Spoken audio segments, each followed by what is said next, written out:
Ethiopia marks the 6th National Flag Day.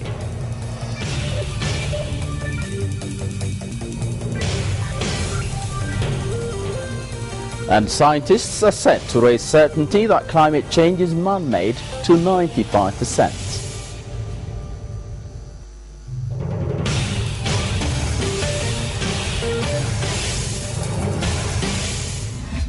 Those are the main headlines in this news edition. Hello, welcome to ETV News. I'm Shamal Islam.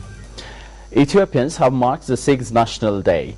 The day was colorfully marked yesterday, symbolizing unity of the country's nations and nationalities. Sadat Mohammed Sani reports.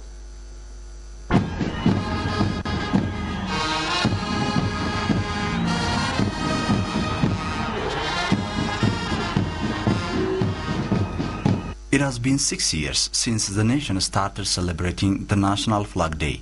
This year's Flag Day has been celebrated colorfully at Addis Ababa Stadium in the presence of high government officials and thousands of Addis Ababa residents. Speaking on the event, Deputy Prime Minister Demeke Mekonnen stated that this generation is playing its role toward elevating poverty and establishing democratic system. He added that as previous martyrs are the main cause for this bright day, they deserve to be honored.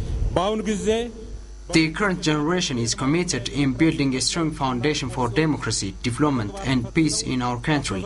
So, concerning this, the struggle we endured to establish a democratic system has a special place in our journey toward the Renaissance. We have to remember the martyrs sacrificed their lives to lay the base for this day. Speaker of the House, Abadullah Gamada, spoke for his party that the current generation has to play its role in strengthening the sense of equality among nations as well as in hastening the economic development of the country. It is obvious that we can only achieve our renaissance through the hard work for generations. Therefore, this generation should have to double its effort to triumph over poverty. Besides, we have to keep the culture of tolerance we had for one another. Some residents of Addis Ababa city whom we talked to had this to say about observing the day.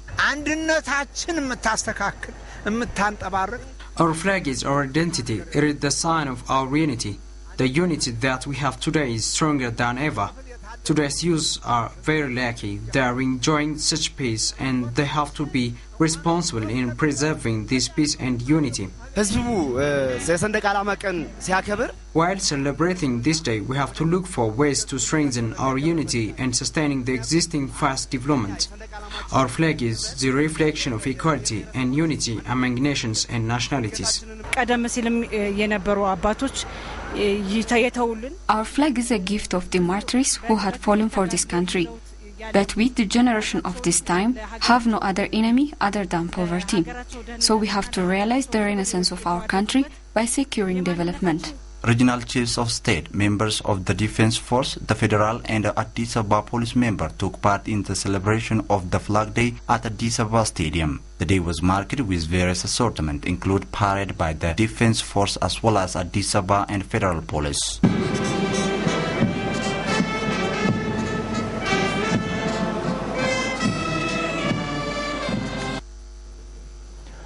Foreign Affairs Minister Dr. Tedros Adhanom has expressed his deep condolences to the people and government of Kenya over the killing of civilians in Nairobi Mall in the terror attack carried out by Al-Shabaab. Dr. Tedros said Ethiopia would offer the necessary support in the effort to put perpetrators of the attack under control and bring them to justice.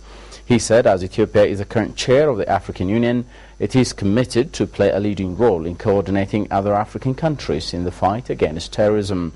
The minister said the terror attack shows the need for the countries in East Africa to closely work together in an organized way through IGAD to protect themselves from such attacks.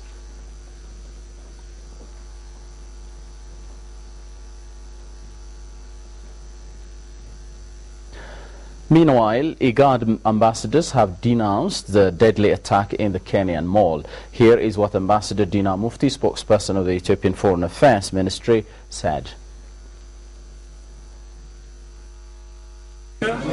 With agriculture accounting for 3% of the GDP, Ethiopian government is paying considerable attention by channeling 50% of its expenditure to the sector. With the aim of transforming the sector through growth and transformation plan, flour is currently becoming the main export item. To this end, as well as attracting many investors, buyer companies with high potential from Canada and the United States of America were in Addis to consult with the Ministry of Agriculture on ways of importing flours. Speaking at the joint meeting, Minister of Agriculture Tafarra Darrabo spoke that the sector is witnessing the presence of large number of investors owing to the due attention given by the government. Because of the attention given by the government today, we can witness the presence of over 120 high-tech commercial agricultural farms in Ethiopia, engaged in the production and export of flours, fruits and vegetables. More than half of the total investors we have in the industry are foreign direct investors. Currently, we produce 2.26 billion stems of different varieties of flours. He also assured the buyer companies that the flour supply will be abundant, fulfilling their.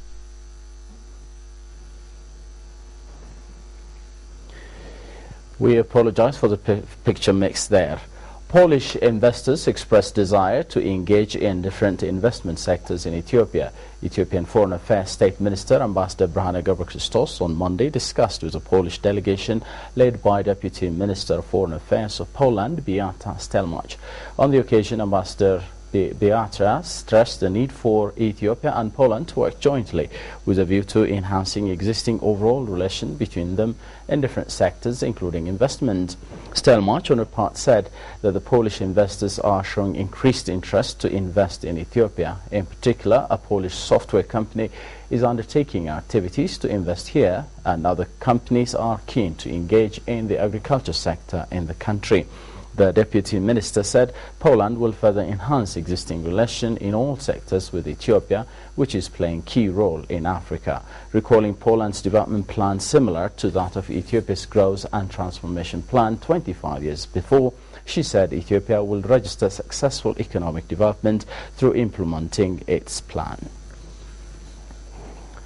One Health Central and Eastern Africa called on collaborative work of stakeholders to tackle animal-human interface diseases. The first international conference themed One Health and the Control of Infectious Diseases, Building Capacity, Systems and Engaging Communities is deliberating in Addis Ababa. Chairperson of One Health Central and Eastern Africa, Associate Professor William Bazeo, said countries should strengthen joint efforts to combat animal-human interface infectious diseases. The institution brought tangible results, particularly in member countries, through mobilizing existing resources needed to detect and respond to potential pandemic outbreaks and increase integration of animal, wildlife and human diseases surveillance. Representing Ethiopia, Dr. Gebrexiabier Gebryohannes said the country is focusing on prevention through its health extension program to address issues of emerging infectious diseases. St. Emmanuel Mental Specialized Hospital graduated 21 mental health professionals with second degree. The hospital trained the professionals in integrated clinical and community health in collaboration with Gondar University. Head of the Minister's Office with the Ministry of Health, Dr. Hadis Tamre, on the occasion said the government has been undertaking various activities to ensure accessibility of mental health service in the country. He said the government has also allocated huge budgets to improve and expand the service being provided in Emmanuel Mental Specialized Hospital and carry out research. Dr. Hadis said the government is working with stakeholders to provide mental health service alongside other health services and incorporate it in first aid service.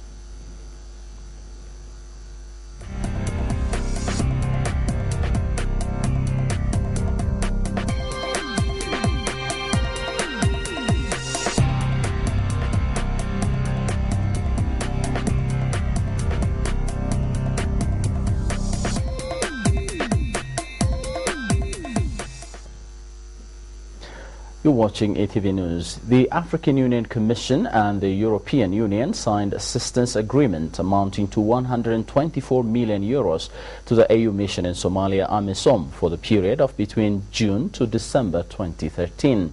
According to a press release posted on African Union website, this additional funding brings the overall EU contribution to AMISOM to approximately 600 million euros since March 2007. The EU contribution will continue to cover the costs of troop allowances for military, police and civilian components of AMISOM, as well as operational costs for the mission headquarters. This support is critical in allowing AMISOM continue to fulfill its mandate. The African Union appreciated the continued support by the EU. The EU pledged 650 million euros towards reconstruction of Somalia. Egypt is in drive to win back tourists and revive its economy. Egypt's national airline slashes prices, the country opens new antiquity sites and pushes to project an image of security to try and win back visitors who have stayed away amidst the country's political crisis. In better times, tourism accounts for around 11% of GDP in Egypt. The Egyptian government has intensified its outreach programs to try and revitalize the flagging tourism industry. Ministers of Civil Aviation, Tourism and Antiquities recently announced that they have been studying new initiatives to boost the sector. The government is holding out hope as soon as stability returns, visitors will be drawn back by the unspoiled coastline and enduring lure of the country's ancient civilization.